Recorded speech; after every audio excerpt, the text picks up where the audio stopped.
In the dark, suffocating space, light itself seemed to be devoured. All that could be heard were heavy, ragged breaths. A twisted smile on a battlefield stained crimson. Beams of crimson light rained down relentlessly, leaving no escape. One by one, they fell. But amidst it all, a faint glimmer of hope flickered. We finally made it this far. Despite facing its rage, there will remain unbroken. If we can just defeat it, well, everything happened so fast. A beam of light pierced straight through Riley's chest. The sudden pain made him freeze for a moment. His chest was pierced. His eyes went blank. Riley's dream was over. His body felt weightless as his legs crumpled beneath him. With no strength left, his entire body collapsed. All that remained was regret. So this is it. Blood pooled on the ground, surrounded by the corpses of the fallen. He slowly accepted it. This was a fatal blow. He looked at the wreckage and his comrades, who had already fallen. Shame filled Gray's heart. Am I really going to die? Without being able to do a single thing, his hateful gaze fixed on the creature hovering in the sky. Someday, an unknown calamity appeared and wiped out an entire continent. This was the enemy of humanity, the Purger.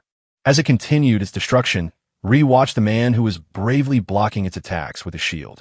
All he could do was place his hopes in them. The team formed to protect humanity.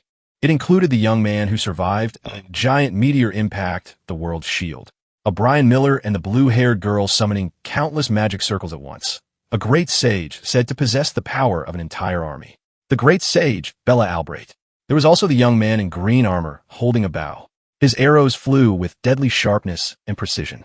An archer who once took down a high-level dragon beast with just a single arrow. The divine archer, Jacob Bloomfield. And the golden-eyed woman who never flinched in the face of danger, using her immense speed to overcome any obstacle. The strongest swordswoman in all of history, the sword saint Amiyu. Watching them, Gray felt even more insignificant. As for people like me, we were called the support unit. He had known it all along. That feeling of being used and discarded. The truth was even crueler in reality. We were nothing more than sacrificial pawns. Riley watched their skillful and powerful fighting techniques with awe. These people, they're on a completely different level. I know that the graduates from the Academy of the World Federation are all incredibly talented. But seeing these warriors close in so easily, he finally understood the gap between himself and them. I never imagined the difference between us was this great. The Purger was being suppressed by magical orbs. Gray trembled on the ground. Meanwhile, Amy continued her fierce assault. Each of her sword strikes filled with immense power. The resentment in his heart finally boiled over inside Gray. The humiliation was unbearable. We trained so hard, too. But Amy, using her incredible speed, forced the Purger constantly on the defensive. Her powerful attack finally managed to wound it. But the creature showed no fear. It laughed with glee. Oh, you actually managed to wound me. Now its body began radiating a powerful crimson spiritual energy. The pressure was completely different from before. It was getting stronger. Not bad. It's time. The Purger created a spiral of energy. In an instant, it transformed into long blades of energy that shot forward. With just one move, everyone left standing was killed. Their bodies sliced apart. It was a brutal scene. The only one left alive was that vile thing. Ray's pupils contracted in shock. They're all dead. The Purger casually remarked, I suppose it's time to get serious. Ree couldn't believe it. It wiped them all out in a single blow. And it says it was just playing around until now. He slowly closed his eyes, letting go of the chaos around him. Ree accepted the grim reality. There was no way to win. His body lay still on the ground. Suddenly, Ray jolted awake. He snapped his eyes open. Huh, wait. How long has it been since my heart was pierced? He wondered, seeing his reflection in a pool of blood. Why am I still alive? Amidst the sound of dripping blood, a voice echoed. I have found you. Ree felt as if he were being pulled into another dimension. A magical light appeared before him, gradually opening into a black hole, beckoning him closer. The one who possesses immense power. The sensation was surreal. A world opened up before him like a vast city. Ree found he could stand his wounds completely healed. Where am I? Is this the afterlife? But this place feels so he felt like he was being watched. He turned his head, and there behind him stood a mysterious figure in a black cloak. Who are you? The figure was Kronos. Though his face was hidden, he radiated an imposing aura. Kronos began to explain, You are not dead. All of your wounds have been healed. An ancient magical space materialized, bathed in brilliant golden light. Riley was stunned. An image appeared showing his wounded body from moments ago. He asked quietly, Did you heal me? Kronos calmly replied, No, it was not me, but your own power that did it. Still skeptical, Ri touched his chest. My own power? I cannot explain it. Even I cannot fully analyze your power. Kronos said, his assessment serious. But I can assure you that your power is even greater than that of the Purger. That is, if you learn how to control it. Doubt still lingered in Gray's heart. Are you saying I can win this fight? Kronos' tone was cold yet firm. I don't know, and I don't have high expectations, but I do believe that Purger must be destroyed. And for that reason, before he could finish his sentence, he lunged forward and pierced Ray's chest just as before. Then he whispered, There, you may go now. A magic circle protected Ray's chest as he began to return to his own timeline. Kronos' voice echoed, I will lend you my power. It all happened as quickly as a dream. Ray returned to his body, still lying on the ground. He dug his sword into the dirt, using all his strength to stand up. The sword began to transform. Its tip was changing color. This was once an ordinary weapon, but now it had become a black sword. Kronos' voice echoed in his mind. Now it is your power. My power is not something that can be perceived with mortal eyes. Riley was ready to fight. The noise alerted the Purger. Just as it turned, Gray was already on it, striking with a powerful slash. Gray was now radiating pure, killing intent. He was filled with resolve. The Purger could feel that immense, magical energy. Impossible to think someone this strong still existed. It backed away, assessing him cautiously. It looked like the attack had actually done some damage. Like a bolt of lightning, Ray's body overflowed with spiritual energy. Without hesitation, Ri pressed forward, keeping his focus as he searched for the enemy's weakness. My power is greater than before. Ri could finish his sentence. It launched a swift counterattack. Don't underestimate him. He dealt with the man in the blink of an eye, splitting his body in two. The man realized it too late, looking on in utter horror at his severed body as blood sprayed everywhere. The purifier looked incredibly arrogant. He gloated, impressive. Then he turned his back, defenseless. You made me use my full power. Suddenly, from behind, a pair of blazing red eyes stared at him as if trying to burn his entire body to ashes. The purifier felt crushed by an invisible force. A figure shrouded in dark magic stood defiantly before him. In his hand was a black sword. It was gray, floating in midair. He wasn't dead. The black smoke wasn't just on the sword. It had become one with his body. The purifier began to panic. What the hell? He quickly activated a shield. Are you even human? Half of Gray's face was distorted. The black sword had now grown enormous, and he swung it straight at the purifier. But the power was too immense. In an instant, the shield shattered, and the sword slash cut the man in two. The attack also carved a massive gash across the ground. The purifier kept asking his foolish question, Are you really human? Gray's voice was filled with fury as he stood before the murderer. But that should be my question to ask. Suddenly, a barbaric laugh echoed out. Gray took a step back. Despite being dealt such a deep blow, the purifier was still alive. Gray uttered, You're still alive. Truly, your power is not to be. The man breathed heavily, then brought his face close to Gray's and let out a threat. Well, I will crush you again and again until you die. Not wanting to argue with a madman, Ri quickly gathered all his strength and slashed straight at him. The powerful slash gravely injured him. A yellow fluid oozed from his body. He screamed in agony and cursed, You monster! But the purifier suddenly froze. He clasped his hands together as if casting a spell. His body began to emit strange beams of light as he focused to connect with a great power source from within himself. His wings changed into a rainbow of 5 colors. His 2 palms faced each other, preparing to cast a spell. Between his palms was a magic circle. The flow of time was suddenly altered. Nightfall appeared, enveloping everything. The purifier mumbled, Time's up. Watching the moon gradually appear, Ri was a bit confused. What's going on? It seems to have suddenly turned into night. He gave a sharp, unconcerned smile. At some point, Ri had appeared behind the purifier. His voice echoed softly. So what? He then launched an attack straight at his neck, but now his skin was like a very hard and firm protective membrane. Ri paused for a moment. The purifier spoke in a scornful, arrogant tone. It's useless in this dream realm. Nothing can harm me. Don't resist pointlessly. Take a last look at the stars. Ri was intimidated. He stood frozen, not daring to move. Deep within his eyes, he could clearly see a light from the sky hurtling towards him. It rushed forward at great speed, growing larger. It was as large and bright as the stars in the sky. The purifier's voice seeped into his mind. It's beautiful, isn't it? Now, that star was very close. It looked like a giant fireball. Then it fell straight onto where Gray was standing, creating a terrifying explosion that devastated everything around it. The purifier flew up, looking at the rubble. After a while, The side of the explosion had turned into a deep pit, but there was no sign of Gray. He gloated. You can't be revived if you've been turned to ash and dust. But from above, a magic portal began to appear. The purifier was confused. What is that? As it took a clearer shape, it looked like a clock that stored time. He suddenly realized it was the voice of Kronos echoing out. You've gathered an incredible amount of power. This should be enough to send you back. Hearing that familiar voice, the purifier fell into a panic. No way. Kronos paid him no mind, continuing to speak calmly. Can you hear me, wielder of great power? Use all of my strength. I will send you back to the past. The purifier's agitation reached its peak. He roared, Kronos, you bastard, ignoring him. Kronos continued, this is all I can do for you. The time clock began to activate, turning back to the past. As time turned back to 1, his voice faded away. I entrust the fate of this world to you. Perhaps this is not the end, but a new beginning for Ray. Woke up. He was lying on a green lawn. The sky was still clear, and the world was still at peace. He slowly sat up. Where am I? Looking at the surrounding scenery gave one a feeling of healing. It was a place full of life. Looking into the distance, he unconsciously recognized the mountains and forests, the houses, the village. Is this my hometown? Ronaldo Village. Everything feels so nostalgic, like a dream. But it was destroyed 15 years ago. Why is it still here?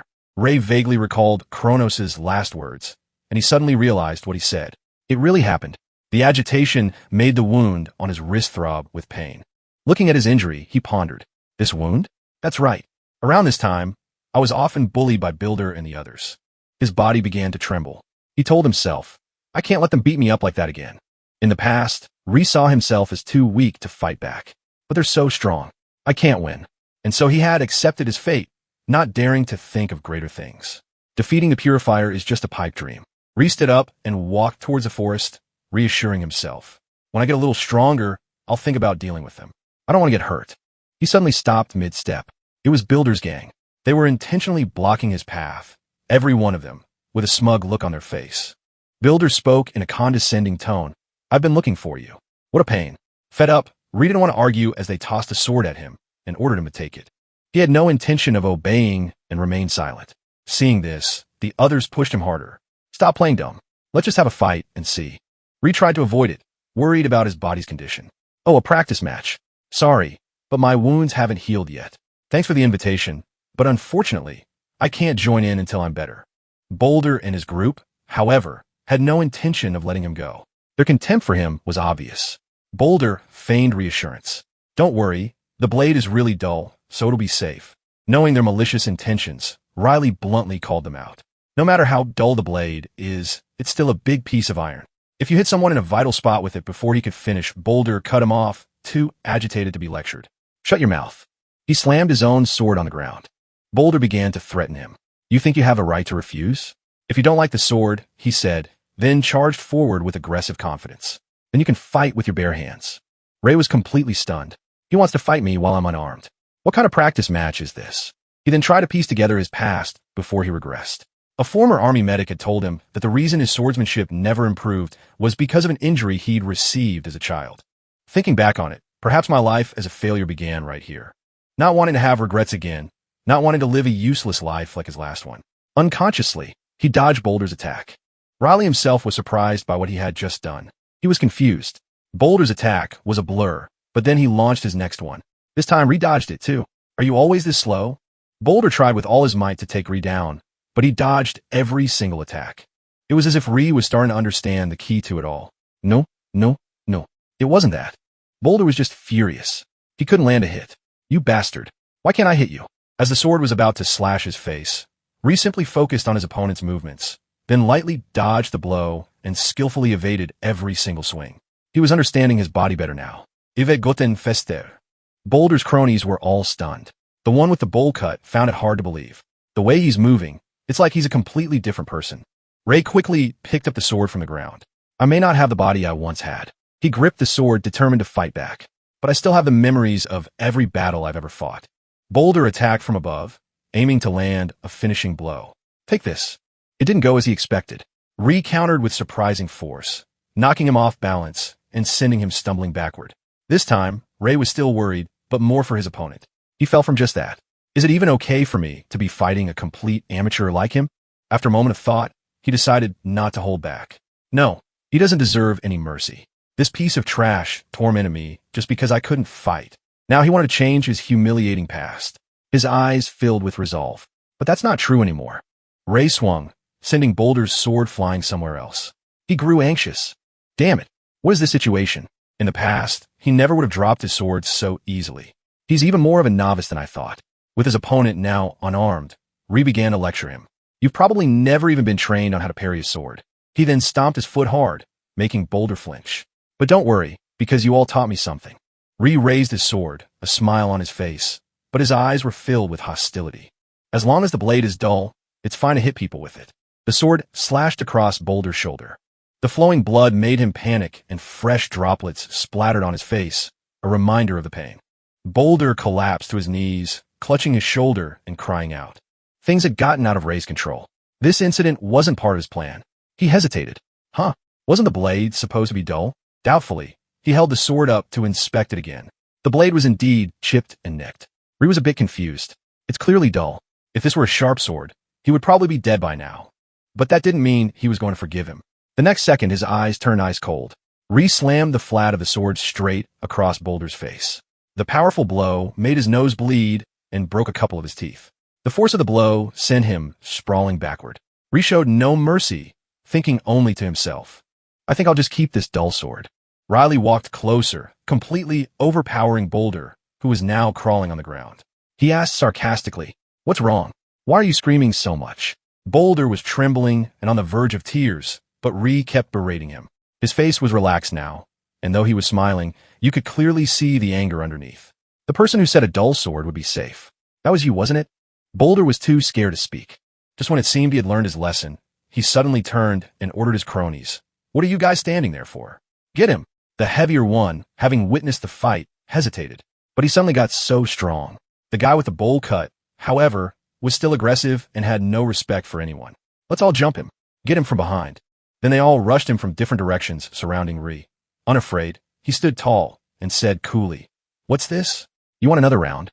The whole group frantically attacked at once, but Ray remained motionless. He muttered, "I was going to let this go." But now all that could be heard were cries and whimpers of pain.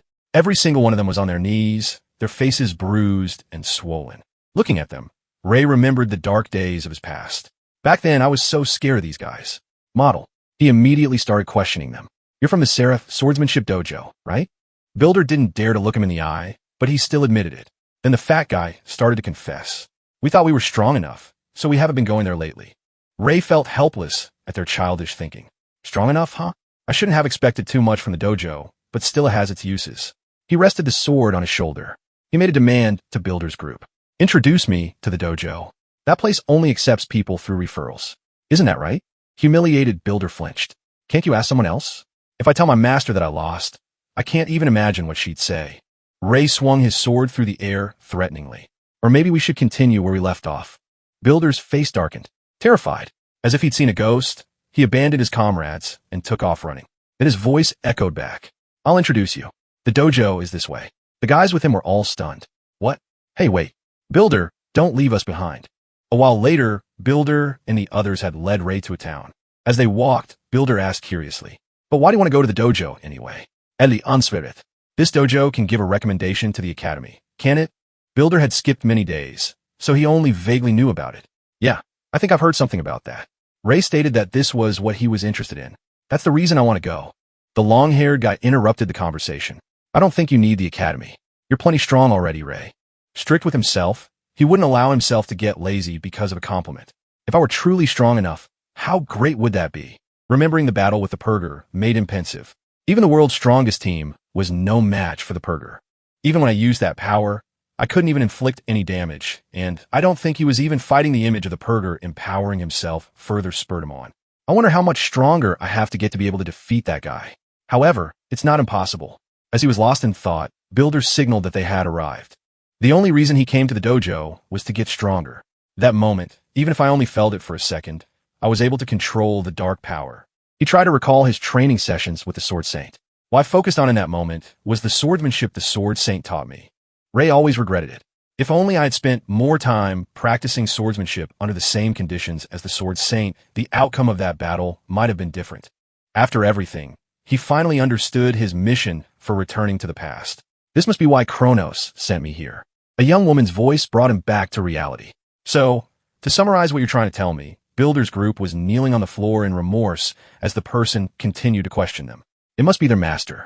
You used the techniques I taught you to bully a civilian, and in the end, you got your butts handed to you.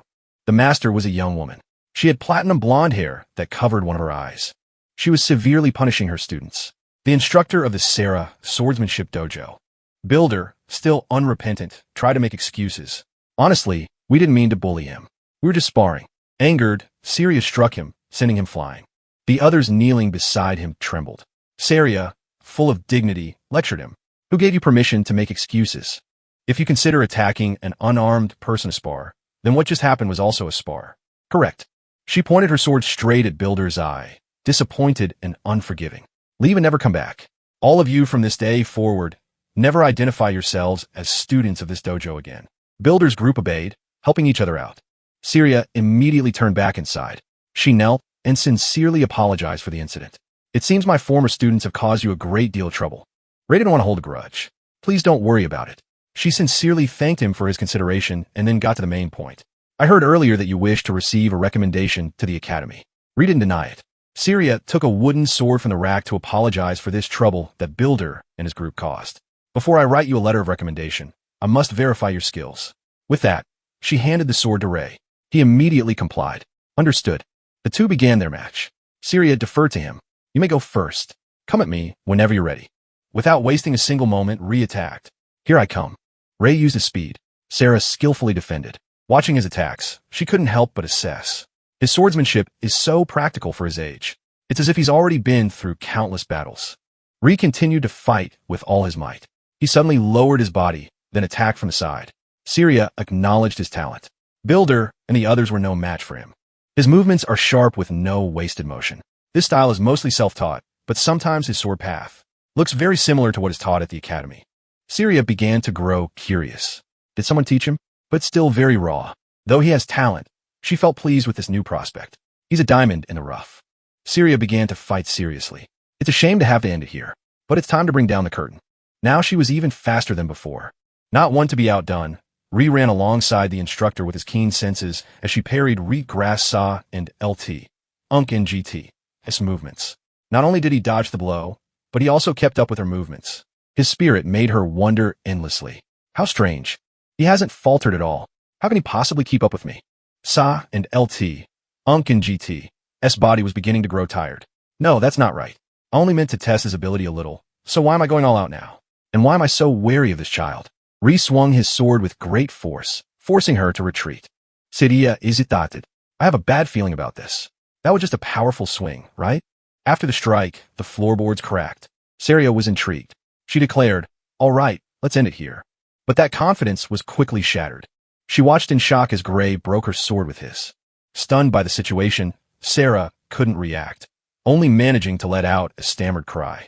Immediately after the blade of her wooden sword rolled across the cold wooden floor. Looking at the scene before him, Gray thought to himself, it feels just like that time. So I have that power now too. Suddenly, an overwhelming pain shot through him. The unexpected agony made him collapse to the ground with a loud cry.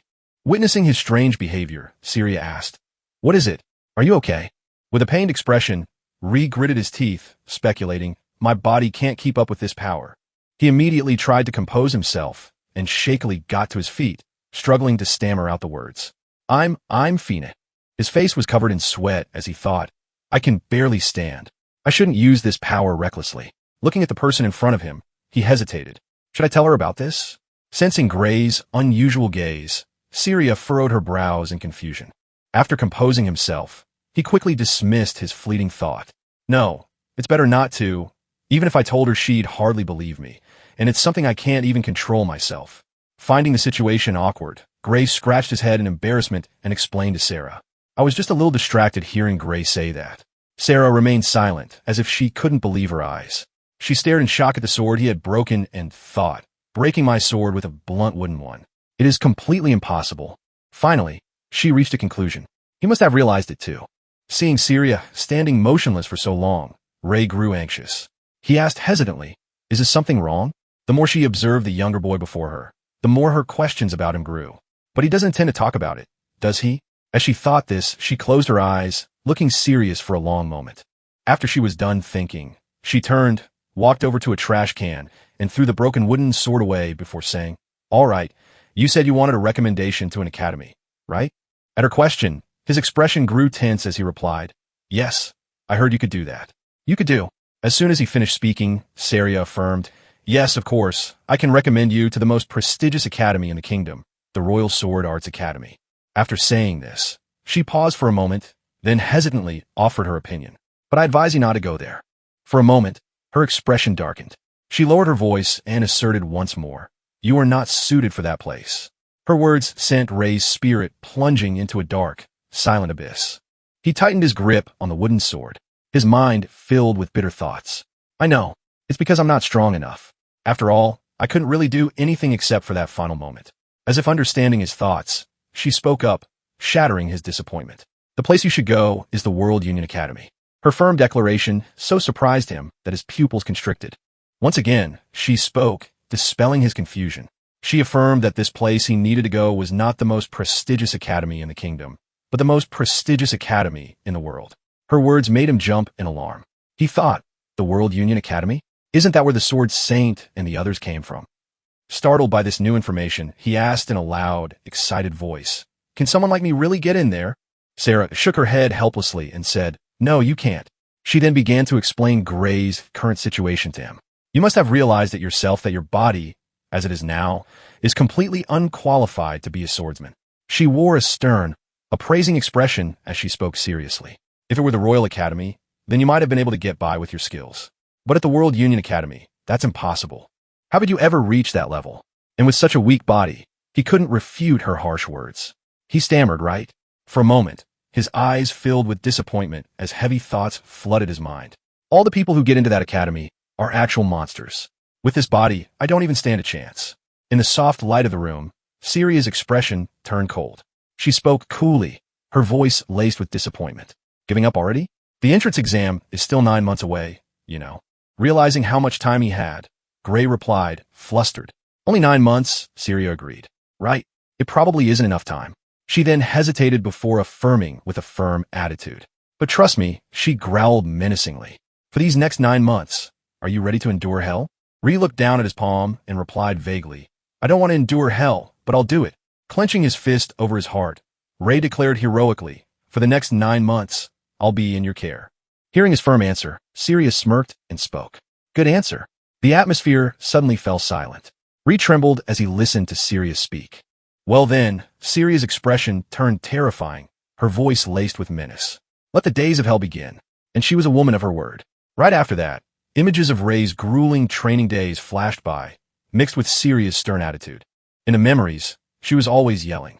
Time flew by, and 8 months had passed. After a long period of training, Ray's body had become more toned. Seeing his current condition, Siria thoughtfully praised him. "You've gotten more robust." Pride was evident on her face. With her arms crossed, she gave a faint smile. "I have nothing left to teach you. From now on, walk your own path with confidence." Ray was momentarily stunned. A look of surprise appeared in his eyes as he asked, "But the exam is still a month away." Seeing his bewilderment, Sia opened her mouth to explain, "Taking an exam in an unfamiliar place will be difficult for you, so it's best to get there early." After explaining, she raised her hand, offering him a brown pouch. "This is money for your journey and enough food for a month." Sensing her formal tone, he awkwardly waved his hands, refusing. "But isn't leaving a whole month early a bit too soon?" The golden sunlight shone through the small window frames, elongating the shadows of the master and student. Ray expressed his thoughts. "It's like you're trying to kick me out of the village." A faint smile flickered across her lips, her eyes half closed. She calmly reassured him, "You're overthinking it." Suddenly, Ree mentioned something that startled Siria. "I heard a goblin nest was found nearby, and that there aren't many guards in the village."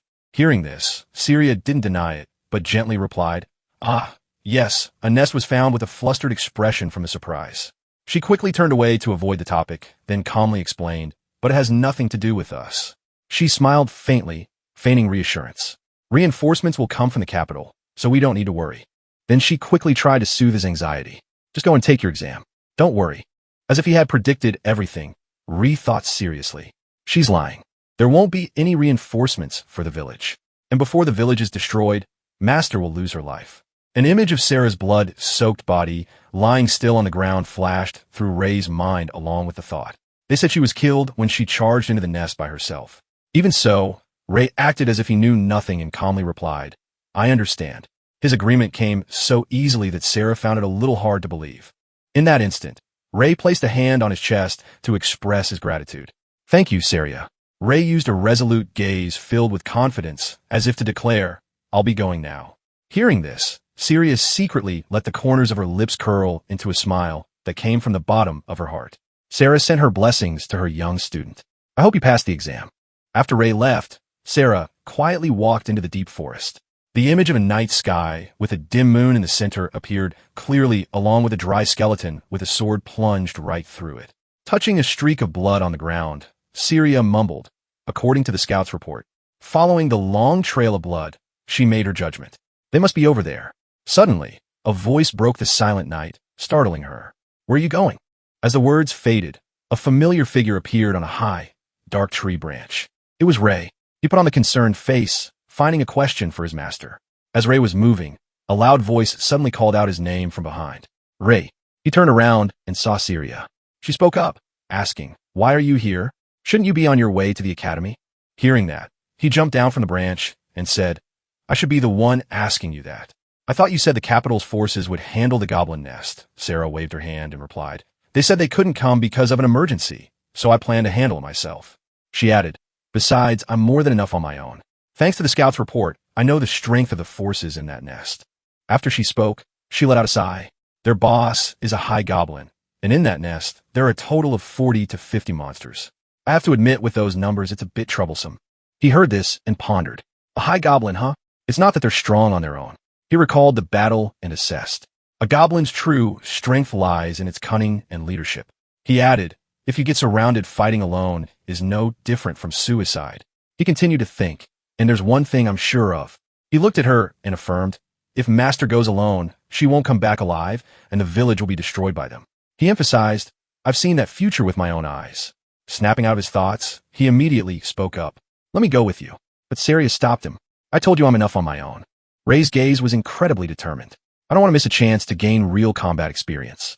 Or, do you think I'll just get in your way? She explained. You know very well you wouldn't get in my way. I can barely even beat you in a sparring match anymore. She turned away slightly and continued. But who knows what will happen in a real battle, especially when a monster nest like this appears out of nowhere, she stated firmly. Something this dangerous is best left until you have some real combat experience. But he remained incredibly resolute, his voice sharp and cold. So, you really intend to go alone? In that case, I have an idea. She quickly asked, what is it? He stepped forward and said, I'll fight you. He quickly took her down, then let out a powerful statement. Then I'll handle the goblins myself. The space fell into silence. He was silent, and so was she. The sword in his hand was still pointed straight at her. She smiled faintly and replied, all right, I give up. She added a condition, but you have to promise me one thing. No matter what happens, she looked at him. You have to come back safely. Hearing this, he lowered his sword. Fine. I was planning on it anyway. With that, the two of them slowly advanced deeper into the forest. You too, Master. Don't you go dying on me. Of course. The scene shifted to the goblin nest. The two of them walked and talked. This terrain doesn't leave any room for retreat. They're pretty confident building a nest in a place like this. He observed and assessed. We can't escape. The monsters we're facing this time are intelligent. We have to be extremely careful. She replied softly. I know, her eyes growing cold. The two of them quickly scouted the area. The boss was nowhere to be seen. It must be in the tent, they whispered. Hopefully, we can thin their numbers before the boss appears. She whispered, Ray, take down every monster you see in that direction. They looked at the encampment teeming with goblins and discussed their strategy. I'll handle this side. The goblins looked absolutely hideous. Understood, he replied. Good, she said with a final, let's go. The two of them charged forward. One of the goblins caught a scent. It spun around just as Syria lunged forward. With a single clean slice, she severed the monster's head. The goblin behind it witnessed this and growled with fury. The entire goblin horde erupted into chaos, then began to regroup and swarm towards them. On his side, Ree was just as formidable. He raised his sword and sliced down in one decisive stroke. The goblins didn't even have time to react. Blood splattered everywhere, making for a chaotic scene. Sarah was not to be outdone, fighting off a dense crowd of goblins. Ree then charged straight in, cutting down a group of them with a single slash. The two paused, surrounded by piles of bodies. She praised him. Not bad. Is this really your first time? He warned her. Be careful, master. We're just getting started. He looked on this as strange, he thought. They're too weak. If this is all they've got, master could handle them herself. Then a thought struck him. Unless in that tent, his eyes darted to the tent in the distance. It felt as if a pair of glowing red eyes were watching their every move. A hideous pair of eyes. The sight sent a shiver down his spine. He turned and yelled to Syria. We have to go run, she asked calmly. What's wrong? But he was clearly losing his cool. Just run. Although confused, she trusted him and replied, all right. Then the two of them began running for their lives as a goblin chased after him. His eyes widened. Behind him now was an incredibly powerful-looking goblin. As its feet landed, dirt and rocks flew up. A twisted smile spread across his face. Under the high moon, in the dark of night, he said, a high-ranking goblin. She added, how honorable of the boss to come find us itself. But he suddenly screamed, no, that's not the boss. The real boss. A grotesque mouth gaped open wide behind them. A massive horde of goblins was now swarming in, growling and screaming wildly. She suddenly panicked. What is that? He spoke up. A creature even stronger than a high-ranking goblin, he stated firmly. A goblin general, he explained. That's the real boss. As a mob of goblins advanced, carrying an axe with the boss following behind. That is the true boss of this lair. The boss was immensely larger and stronger. She finally snapped out of her shock. A goblin general. This isn't a type of monster we can handle. Her face twisted with turmoil. She screamed at the high-ranking goblin in front of them. Kill this one, and then we run. She swung her sword at it. She struck again, and blood gushed from its arm. A hit. But before she could even celebrate, its arm suddenly began to regenerate. She was horrified. The wound, it's healing on its own. Ree rushed in, saying, it's useless.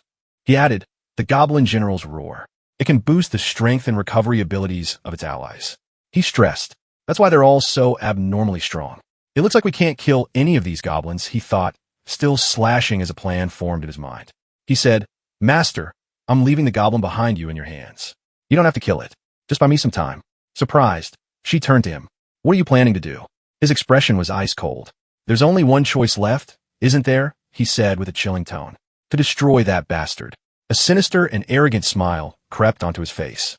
Ray swung his sword at the monster before him, thinking to himself, how annoying that they keep trying to ambush me.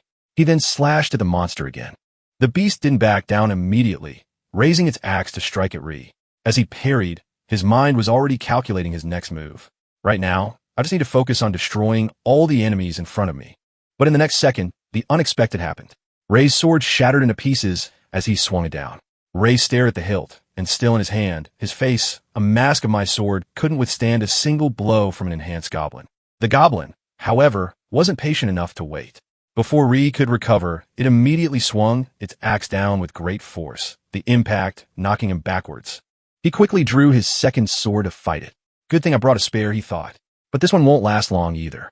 From a distance, Syria, who was also fighting goblins, shouted, Ray, use my spare sword. Receiving the sword, Ree felt his strength surge. Thanks. He held two swords in his hands, preparing for a life-or-death battle with the goblin.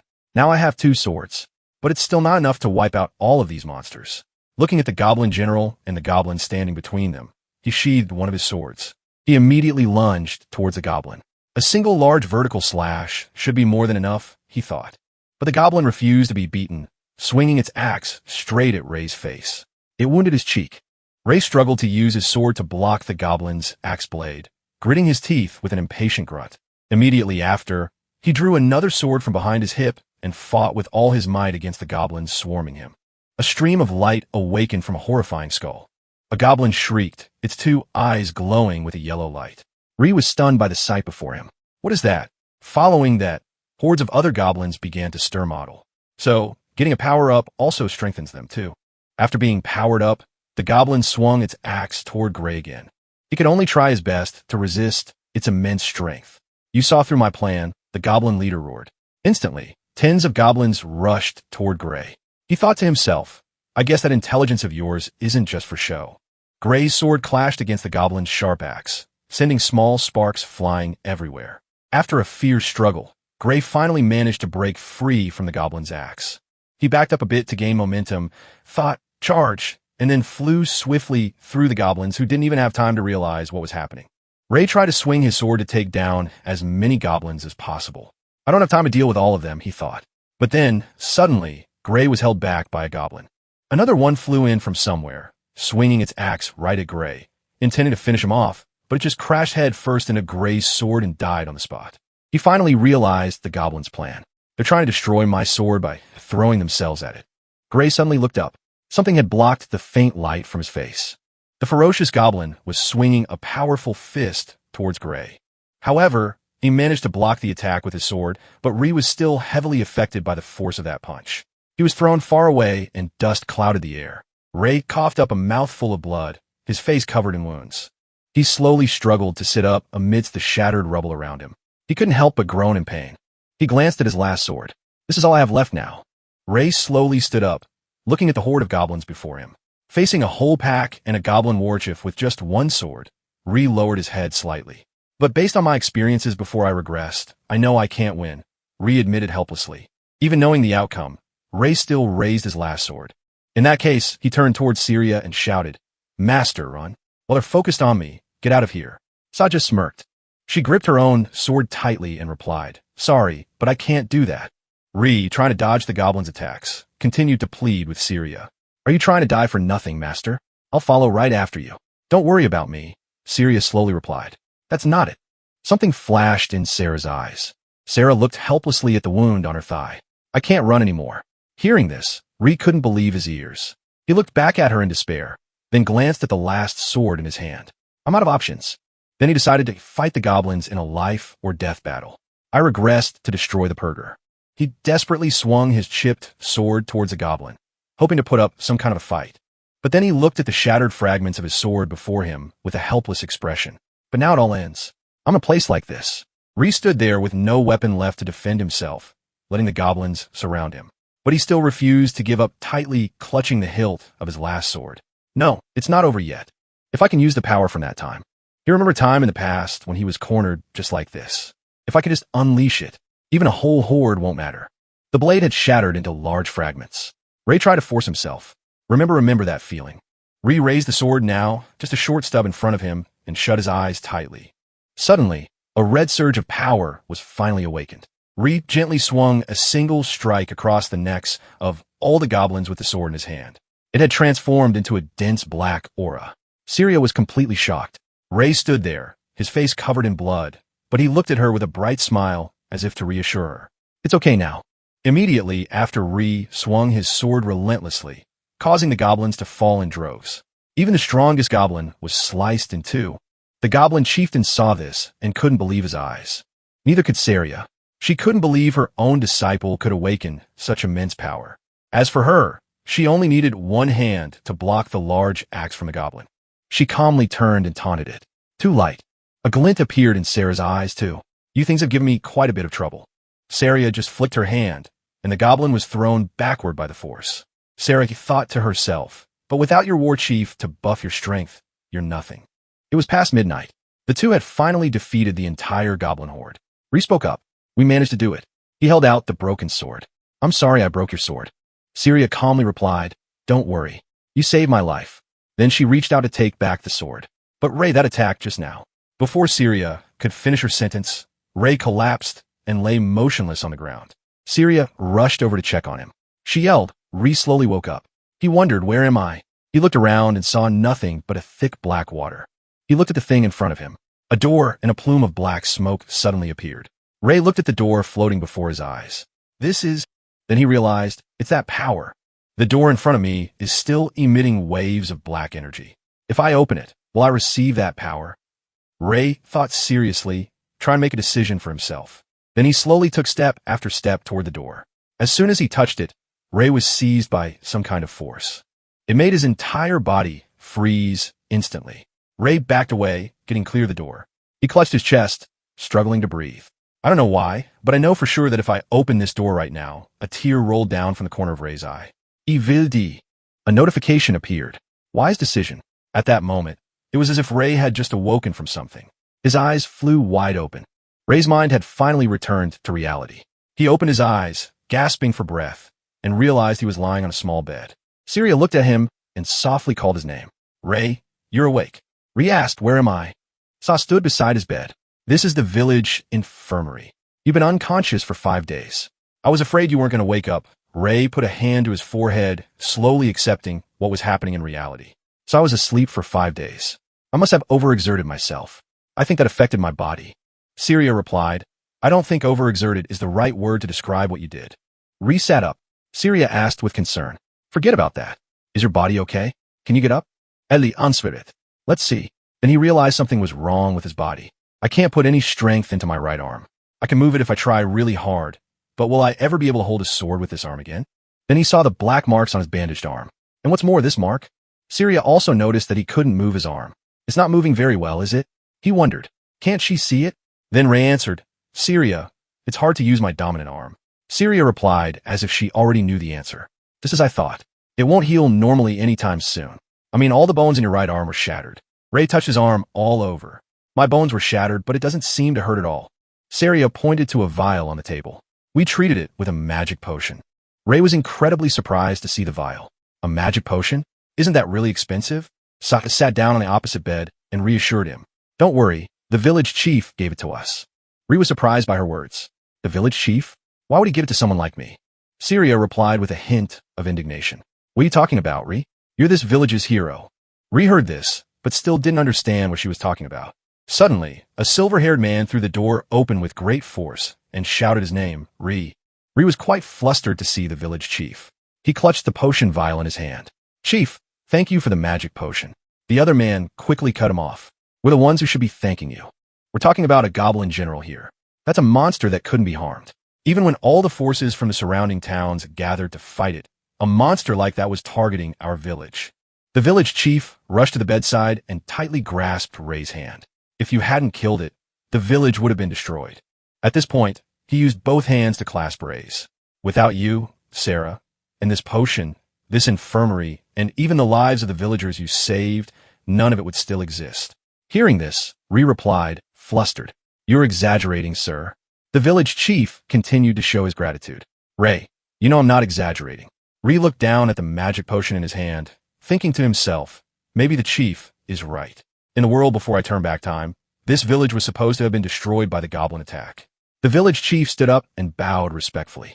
If you still don't realize the significance of what you've done, then I would be happy to explain it to you in detail. Pausing for a moment, he continued. I was told you'll be taking the entrance exam for the World Federation Academy. Is that correct? Ray answered bewildered. Oh, yes. He suddenly realized something, then held his chin in deep thought. I want to kill goblins a week before the exam. If I've been asleep for 5 days, that means there are only 2 days left. Ray's expression became even more serious. It's a 3-day walk from here to the World Federation Academy. I could get there in 1 day on horseback, but I don't have that kind of money. At this thought, Ray quickly turned to the village chief and asked loudly, I'm sorry, chief. Could I possibly borrow a horse? The village chief turned and walked outside. As he went, he said, I knew you'd say that. So, I've already prepared the best horse in the village for you, with that horse's speed. You'll get there in no time. Sarah, who was standing to the side, added, if you hadn't woken up today, we were planning to carry you there. Ray slowly got off the bed and reached out to open the door, letting in the natural light from outside. Then he realized the surprise was waiting for him. Ray stepped outside, and before him were hundreds of villagers standing and cheering to celebrate his recovery. Everyone held up a banner, cheerfully shouting, Thank you. You have to pass the exam. Another person said, Thank you for saving the entire village. A man approached him. He handed him a small pouch. Ray, please take this. He reached out, took the small cloth pouch, and asked, What is this? The man replied, It's something the whole village pitched in for you. We heard the registration fee for the World Federation Academy is very expensive. Ray was suddenly at a loss for words. Everyone, thank you all so much. He got ready to leave. Before going, he said to everyone, Well, if I fail the exam now, it'll be hard for me to ever come back. Hearing that, Sarah quickly reassured him, Don't worry. She turned to look at him with a confident expression.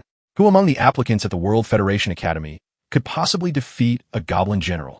Even so, Gray was still a bit insecure. He raised a hand to touch his own immobile arm. But with my right arm like this now, Sura, still full of confidence, comforted Ray. Your left arm still works just fine, doesn't it? Ray tested his left hand. Yes, but Syria cut him off. That's more than enough. You won't even need to use that power. Ray turned to get on his horse. But the entrance exam probably won't be so easy that I can pass with just one Syria move closer to Ray. It'll be fine. The Academy's examiners aren't so blind they'd overlook your abilities. I guarantee it. She looked him straight in the eye, her voice full of confidence. You will definitely pass. Ray felt a surge of strength. Thank you so much after you've said that. Now I really can't fail. This village was destroyed in the previous world, but it still exists here now. This world is no longer the same as the old one. The future can be changed with this power. Ray looked back at the villagers one last time and said his goodbyes. I'm leaving now. Not long after Gray arrived at the exam location, he stroked his horse. Thanks, pal. Thanks to you, I made it just in time. Gray looked at the vast castle before him. So that's the World Federation Academy. Before Gray's eyes stood the massive building of the World Federation Academy.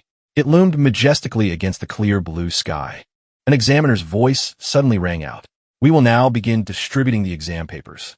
Until this process is complete, all candidates must remain in the central arena. The moment the examiner finished speaking, a wave of murmurs broke out among the people below. Are all of us candidates? But only about 20 of us will pass. Someone else was discussing past exams. I heard the number of successful candidates changes a lot each year. Some years they take 50 people, and some years only one. Once again, the examiner's voice rang out, cutting through the noise from below. And now may I present Professor Ariel, without keeping everyone waiting. A figure with long red hair appeared before the amazed crowd. With a mysterious smile, she spoke. Let's begin right away, and we will now begin distributing the exam papers. Candidates, please take the paper that appears in front of you. Suddenly, she snapped her fingers and a strange golden light appeared high above. In front of Gray, a sheet of paper gradually materialized from that mysterious golden light. Gray quickly reached out to take it. All of a sudden, his information appeared on the paper. Candidate number. Seeing that everyone had received their paper, Professor Ariel called down from above. It seems everyone has theirs now. Some of you may be surprised to see that nothing is written on it except for your number and your assigned section. Rest assured, it's like this every year. Moreover, the professor seriously affirmed the rules of the exam. The World Federation Academy does not discriminate based on age, gender, nationality, status, or anything else. She reached out, gripped the edge of the lectern, and said decisively, not even your name. Then, with a dark smile, she continued, matters to us. The Academy's entrance appeared majestically in the middle of the path, her voice echoing with its appearance.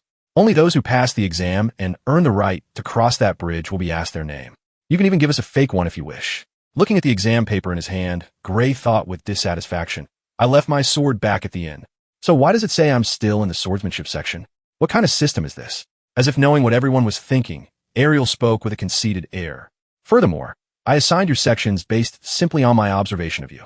She then said coldly in a threatening tone, if I was mistaken, please raise your hand. Hearing the professor's declaration, everyone grew uneasy and began to object. She chose our sections just by looking at us. She must be joking, right? There's no way she could do that with this many people. Then they came to their own conclusions as if they knew for sure. They must have checked up on us beforehand. Or maybe she used some kind of mind-reading magic on us. Seeing no one raise their hand, the professor looked pleased. It seems no one is in the wrong section. The waiting period is over. She then provided instructions for those about to take the exam. Next, I will announce your exam schedule. Please check your ticket. Ree immediately looked at the exam paper in his hand for information about his test. A line of black text appeared on the paper. Candidate number 513, Swordsmanship Section, Day 1, 11 a.m. Seeing the information on the paper, he was shocked and silently cursed. Damn it, my test is on the very first day. I was hoping for a little more time for my arm to heal. After a long silence, the professor put on a terrifying expression and looked down at the crowd with grim seriousness. A warning and a stern reminder. This is a one-time practical exam. If you are late, you will be automatically disqualified. Make sure you are on time. We will also not accept any personal requests to change the schedule. Meanwhile, Gray clutched his arm, worrying endlessly. He still couldn't put much strength into his dominant arm. Please heal by tomorrow, even just a little. The next day came in a flash. Arriving at the exam site, Gray looked at his injured arm, his panic growing. It hadn't healed at all. I guess I'll have to take the test with my arm like this. Suddenly, the examiner's voice rang out, snapping Ree out of his thoughts and causing him to just mumble in agreement. Next examinee, please wait at the arena entrance. Trying to compose himself, Ree took a deep breath, comforting himself. I am okay. No, I shouldn't be pessimistic about this right now. He held his right hand and thought, my left arm is working perfectly fine, and I can still move my right arm to some degree. After regaining his composure, he quickly thought about how to pass the test. I need to use the time I have left to observe the examiner's movements. Find an opening. Before his eyes, a sword fight between the examiner and an examinee unfolded. The examiner spoke up. You can make the first move. Without hesitation, the examinee replied, all right. After saying that, he immediately charged at the examiner with a yell, striking the wooden floor with his sword, creating a loud noise and a thick cloud of white smoke. As the thick white smoke began to clear, the examiner appeared standing completely still and unfazed. The examinee saw that he wasn't harmed in the slightest. He shouted with determination, I'm not done yet. As soon as the words left his mouth, he furiously put all his strength into his sword and swung to slash at the examiner. However, when he saw the examiner, still easily parry his sword strike, he panicked and said, impossible. In a flash, his sword was suddenly knocked away by the examiner. He and his sword were sent flying. He slammed onto the wooden floor with such force that it let out a loud bang. Clutching his arm in pain, unable to stand, his face went pale with disbelief. Before he could even process it, a cold voice snapped him back to reality. Your exam is over. You may retrieve your weapon and leave the premises. Hearing this, the examinee's face fell with disappointment, and he mumbled, understood. Witnessing what had just happened, Gray's lip twitched. He immediately froze on the spot, his mind crumbling. I'm so screwed. Then the examiner's voice rang out, pulling him from his daze. Next number, 513. With a serious face, he answered yes and thought to himself, and you're telling me to fight a man who just defeated a guy bigger than him? As if on cue, the examiner began the match with the same words as before. You may make the first move. Hearing this, Gray replied seriously, but even standing in the arena, he couldn't stop trembling inside as he tried to console himself. Honestly, I don't feel like I have any chance at all, but I'll still do everything I can. Shaking off his rambling thoughts, he gripped his sword and charged straight at the examiner, letting out a yell. Here I come. As he charged, he recalled Syria's words. A sword isn't swung with just your arm. You channel the power generated from your whole body through your arm. With newfound determination and self-belief, Ree decided to trust in the hope Syria had given him. That's what you taught me, isn't it, teacher? Even if my right arm is useless, if I can channel the power through my other muscles. In a flash, he swung his sword, but the blade cut through the air, missing the examiner. A contradiction started to form in his mind. But I can't fight the way I usually do. If it were that easy to swing a sword without using arm strength, no one would bother training their bodies in the first place. The examiner suddenly swung his sword at Gray as he watched the blad's movement. In the examiner's hand, he slowly realized something. The examiner's sword. It's a bit slow. Having spotted this weakness, he was able to parry the blade. As they fought, he pondered searching for a solution. He has monstrous strength, but his speed and technique are nowhere near my teacher's. If I rely on the sword style she taught, I can compensate for the difference in arm strength. Having found a solution, his train of thought was cut short by action. In that case, he began using a series of small, fast strikes against the examiner, which confirmed that his deduction was correct. That's right. He's definitely slower. Caught off guard by the unexpected strikes, the examiner grimaced in frustration. Ree, however, remained in a state of high concentration. Ree judged thoughtfully, he's not as strong as I thought. Sarah's familiar, radiant smile appeared in his mind along with her confident words. You'll definitely pass. Right now, he only remembered Syria in her role as his teacher. Her encouragement gave Gray renewed strength and belief. With a look of sheer determination on his face, he poured all of his strength into his next move and succeeded in knocking the examiner's sword away. With his heart pounding, he thought, I think we can actually do this.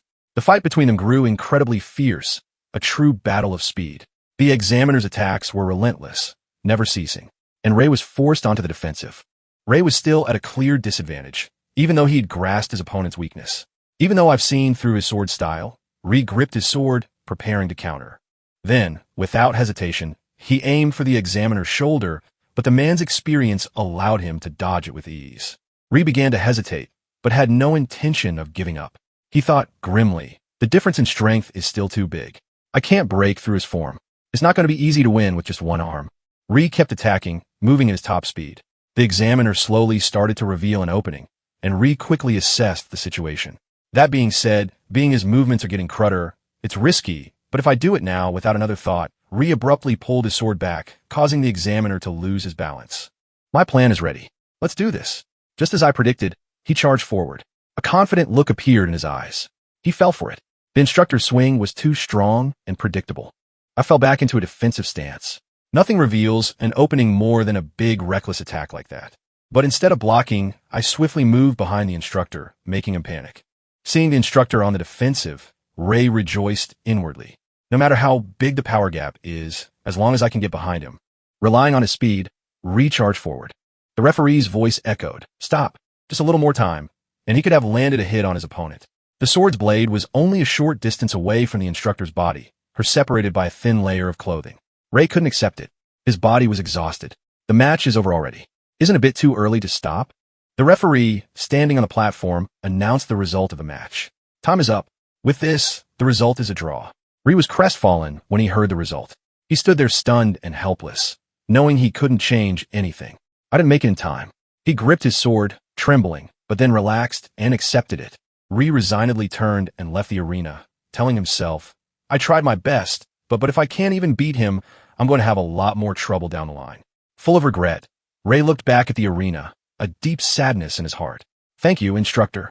1 week after the match, in meeting room number 53 of the World Alliance Academy, in a spacious room were 6 members of the organizing committee, the ones in charge of evaluations. The old man with glasses was the school's headmaster. "What do you all think of the candidates now that they've completed the exam?" The brown-haired man replied with a tired indifference. Beside him, an older instructor cautiously offered his opinion. "I find this method of having everyone observe at once to be rather inefficient. It would be better to divide the work next year." The man with the mustache in the room was only focused on his own interests. "We can't afford to miss out on talent just to save ourselves some effort." The headmaster felt helpless at the members' apathy. "I was asking for your opinions on the students, not the examination system. Let's start with the swordsmanship training course." Small screens began to appear on the desk. Someone asked who passed. The same instructor from before continued his careful analysis, taking in everyone's opinions. As usual, anyone who defeated an examiner passes. The rest are judged based on the quality of their performance and their ability to hold out for 15 minutes. What do the swordsmanship course instructors think besides those who defeated the examiner's candidates? Number 5, 217, and 753 stood out the most. The brown-haired man interjected, "Just keep the list at that. Even if the others pass, they won't be able to keep up with the classes anyway." The man with the mustache readily agreed, as it was to his benefit. "I agree. Does anyone have a different opinion?" The entire room fell silent. Not a single response. The headmaster spoke up. "We have now confirmed the list of successful candidates for the swordsmanship course." Suddenly, someone raised a point. "What about candidate number 513? The suggestion caught his attention. It came from the red-haired woman who had been silent up until now. "What does everyone think about candidate number 513? The man with the round sunglasses remained silent. The gloomy-looking man asked with curiosity, "Number 513? Huh?" The man with the mustache opened the screen of Ray's match to review it. "This kid looks like he was about to win, but if he has to rely on setting traps to beat an examiner, he'll have trouble keeping up later. His technique is excellent, but his strength is still too weak. I think he was completely overwhelmed from start to finish." The headmaster pondered. If that's the case, then the red-haired girl Gray quickly suppressed the thought of adding anything, sighing helplessly as she looked at the crowd. It exasperated her. How could so many people be watching, yet not a single one noticed? If everyone is this oblivious, then this whole everyone observing approach really is a waste of time. The discussion came to an end. The next day, everyone came to get their results.